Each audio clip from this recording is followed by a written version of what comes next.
No, gum doesn't stay in your stomach for 7 years. And no, sitting too close to the TV didn't ruin your eyesight. Let's debrief the BS. Welcome to Cringe Capsule. Digging through the demerits on Gen Z and Millennials' permanent records? Childhood was a greatest hits album of half-baked science and scare tactics. Sneeze with open eyes, cue eyeball launch, drop a penny off a skyscraper, instant felony. We repeated every myth like gospel, then lost sleep picturing gum castles and weaponized coins. Tonight we trade playground panic for grown-up fact checks, equal parts science, sarcasm, and how did we ever believe that? Grab a Capri Sun, silence your Furby, and let's dismantle the legends one cringe memory at a time. Swallowed gum stays in your stomach for 7 years. Picture 9-year-old you at the vending machine chomping neon pink bubble gum like it's oxygen. A buddy bumps your elbow, gulp, instant dread, because every parent, teacher, and slightly older cousin swore that gum will now squat in your gut until you graduate. We visualize the horror, a sticky blob clinging to intestinal walls, catching stray hot Cheetos, slowly hardening into a Goodyear inside our torsos. Some of us even plotted a countdown. Okay, I'm 8, so the gum will leave when I'm 15. Cool, just in time for driver's ed. Reality check. Yes, gum's synthetic base isn't digestible, but your body is not a long-term Airbnb. It moves indestructible stuff, Legos, coins, Barbie shoes, through a muscular conveyor belt called peristalsis. Translation: that wad exits in days, not decades, and definitely isn't playing Uno with your appendix. How did the myth start? Lazy parenting efficiency. Why lecture kids on manners when you can manufacture terror? Spit it in the trash or you'll grow a bubble in your belly? Stops arguments cold. Science class eventually exposes the truth, and the revelation feels like parole.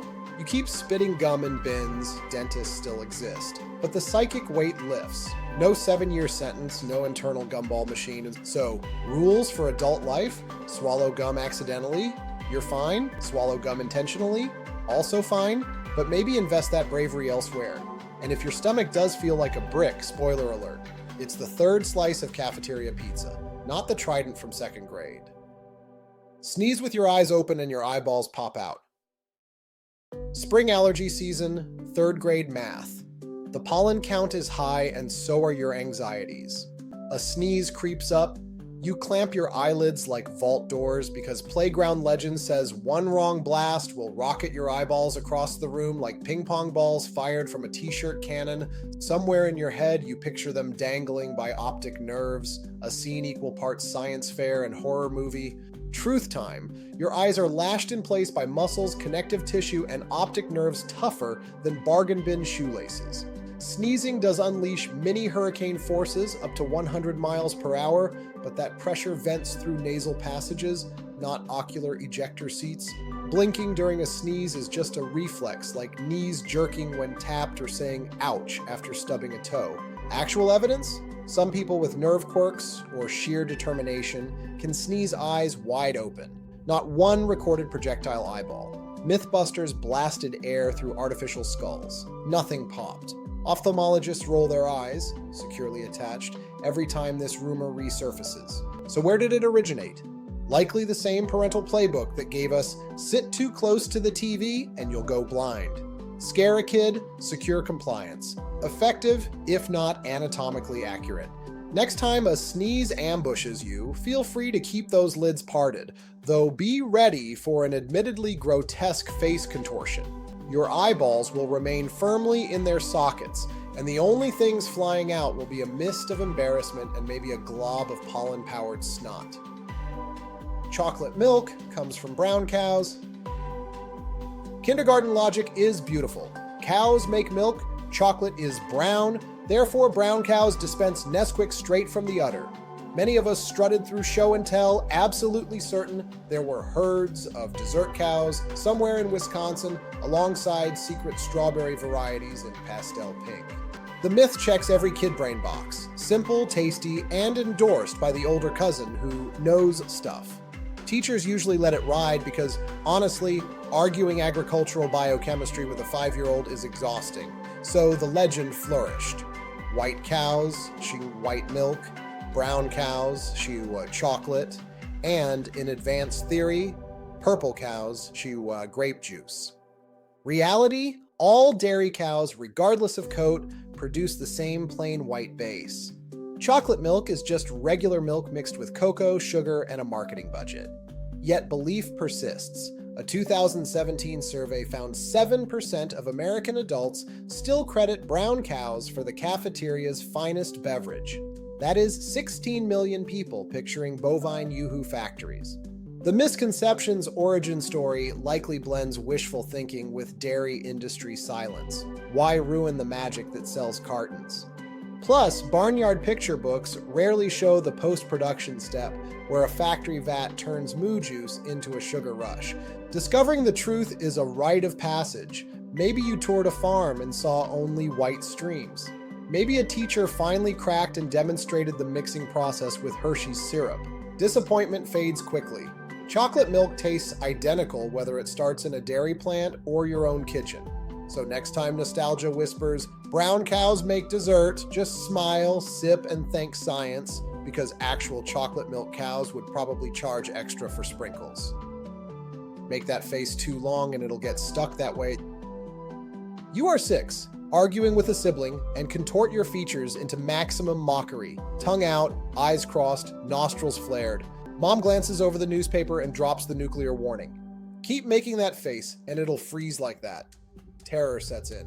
You imagine arriving at first grade permanently twisted into troll doll couture, classmates screaming, future career prospects evaporating. The scare works for about 10 seconds, then curiosity wins and you sprint to the mirror, timing yourself to see how long before the mythical lockup occurs. Nothing. Try again, longer squint, cheeks puffed, still mobile. But the seed of doubt lingers. Maybe it takes 30 seconds, or a windstorm, or a full moon. Physiology says otherwise. Facial expressions rely on voluntary muscles fueled by nerves and blood flow, not quick-drying cement. Prolonged contortion might cause a temporary cramp, like holding a plank too long. But once you relax, your features bounce back to factory settings. There is no anatomical tripwire that turns mischief into permanence. So why did every adult repeat the threat? Efficiency.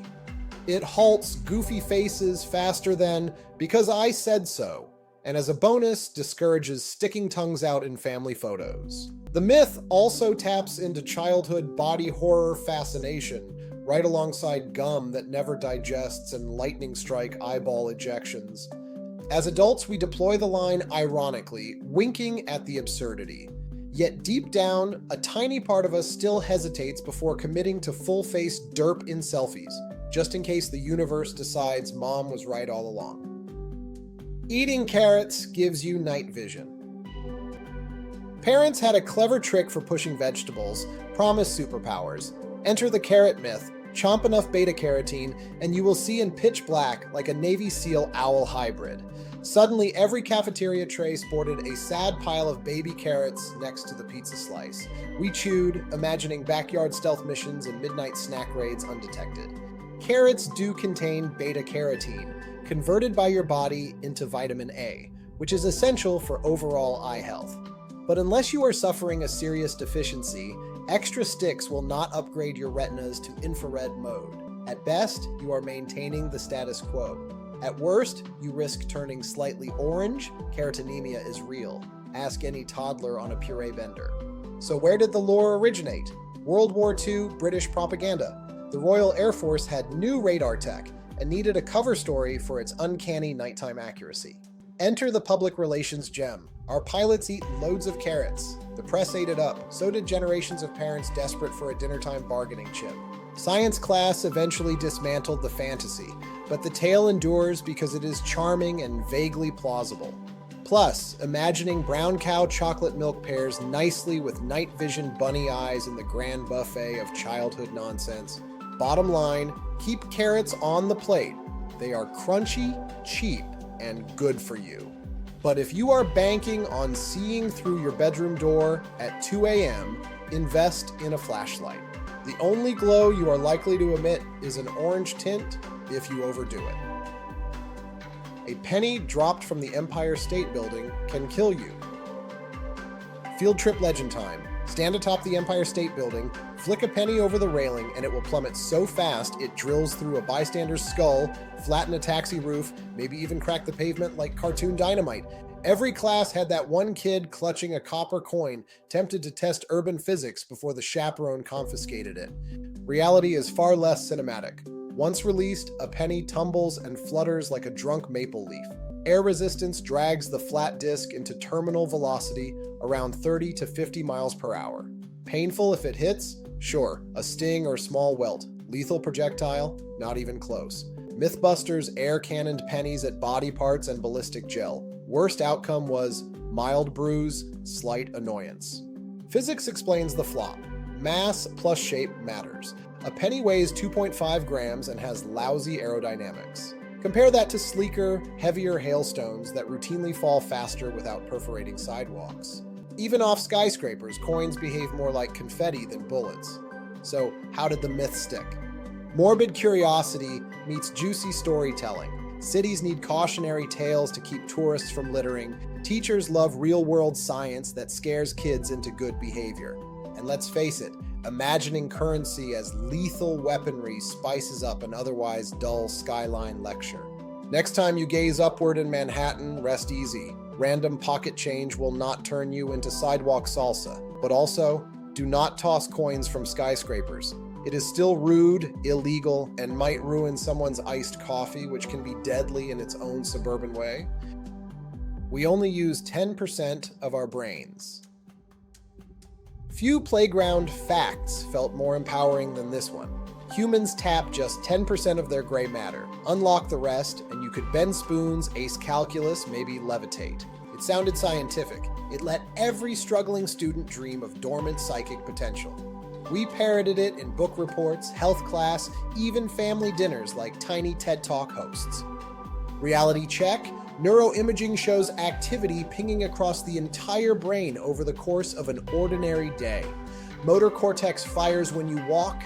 Visual cortex lights up as you doom scroll. Frontal lobes strategize lunch plans. Limbic system panics about that text you sent. If 90% sat idle, a modest head bump would rarely cause problems. Instead, any area damage can produce noticeable deficits, proof every cubic millimeter matters. So where did the statistic originate?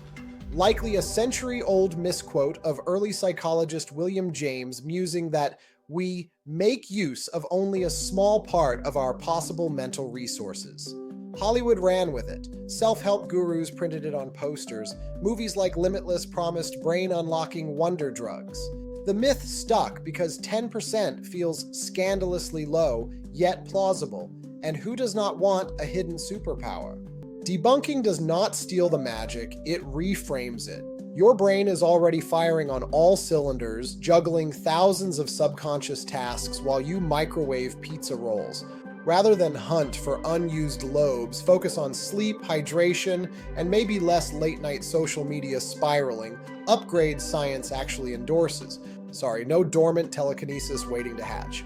But hey, your fully engaged brain still managed to survive middle school algebra. Clearly, it is doing fine. Lightning never strikes the same place twice, approximately 170 words. Summer storm, playground rumor. Once lightning hits a spot, it checks the box and moves on. Cue kids huddling under already scorched trees, feeling safe because nature keeps score. Actual science laughs. Lightning follows the path of least resistance, tall, pointy, well-grounded objects. The Empire State Building, zapped 20+ times a year. Airplanes, regularly. Even that charred tree can take another hit 5 minutes later if it is still the tallest thing around. The myth likely survived because it feels comforting. Bad luck cannot repeat, right? But electricity is not sentimental. It is opportunistic. So during a storm, do not trust a once-fried flagpole or that gazebo struck in '98. Find real shelter, preferably with walls and wiring. Bottom line, lightning absolutely loves an encore. The same place, the same object, sometimes within the same storm. Good for dramatic photos, terrible for myth credibility, and for anyone banking on already struck immunity. Turns out, gum doesn't stay in your stomach for 7 years, but that lie lived rent-free for decades. This has been Cringe Capsule. If you believed a single thing from this list, smash that like and sub for more collective delusions.